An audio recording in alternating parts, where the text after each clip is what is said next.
এবার প্রথমটার মধ্যে আমরা কিছুটা পটাশিয়াম কার্বনেট সলিউশন দিয়ে দিচ্ছি।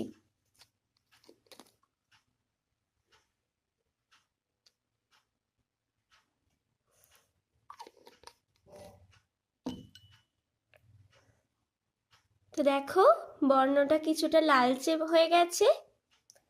এবার এর পরেরটায় আমরা পটাশিয়াম ফেরোসায়ানাইড দ্রবণ দিচ্ছি।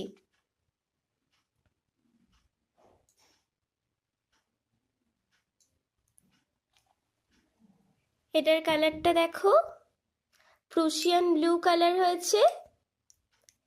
এর পরেরটায় আমরা অ্যামোনিয়াম থায়োসায়ানেট দিয়ে দিচ্ছি।